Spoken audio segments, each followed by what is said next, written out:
on a remote island in western Massachusetts, surrounded by dinosaur fossils, lives one of the world's top stem cell and cloning specialists, Dr. Robert Lanza. This is a nest of dinosaur eggs. They're over 100 million years old. Can you clone a dinosaur from this? You can't clone from stone. You need a living cell. This is a living cell in Lanza's lab, Advanced Cell Technology. And from this, you can clone a cow.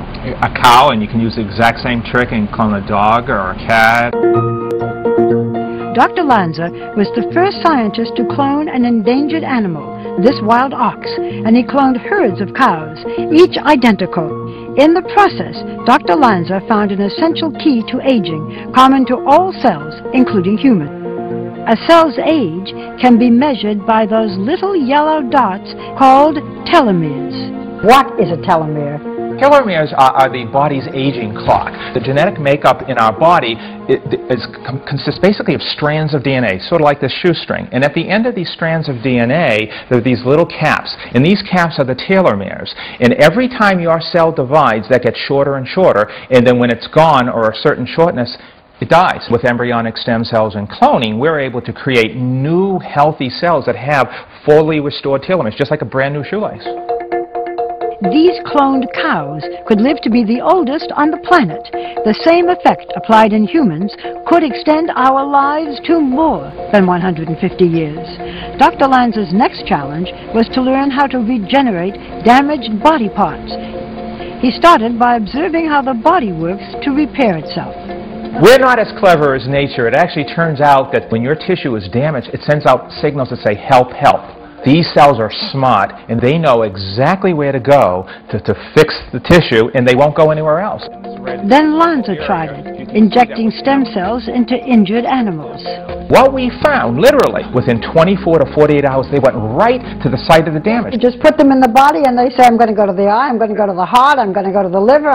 That's it, exactly. These are the body's master cells. They're actually immortal. They grow forever, and we can turn them into virtually every cell in your body.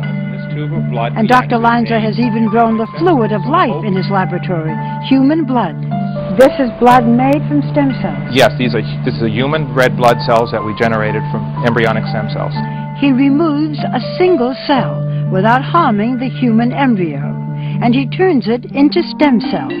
And the beautiful thing about that is that it's universal. It'll match everybody, so you won't have to worry about tissue typing. Tissue engineering researchers liken the process to restoring a classic car. A part wears out, just replace it. And someday, if you get in an auto accident, we'll just take a skin cell and grow you up a new kidney. Muscles, heart valves, arteries, all growing in the lab. So cells could, in the future, replace almost any part of the body. Absolutely. We're doing this today. I know it sounds crazy and it sounds like science fiction, but we're already learning how to fix the body. Human bladders grown in the lab have already been successfully implanted into 7 patients. Now we'll feed her. Dr. Doris Taylor, director of the University of Minnesota's Center for Cardiovascular Repair, also sees huge potential for stem cells in treating heart disease. The problem is a lack of healthy hearts for transplantation. We need a heart. Why not go for the gusto and see if we can build one? What do you need to build a heart? You need cells. Well, we got cells. Stem cells are us. Dr. Taylor went to work harvesting heart stem cells from rats.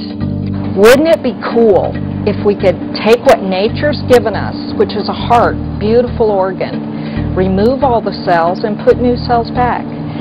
And from that, the idea was born.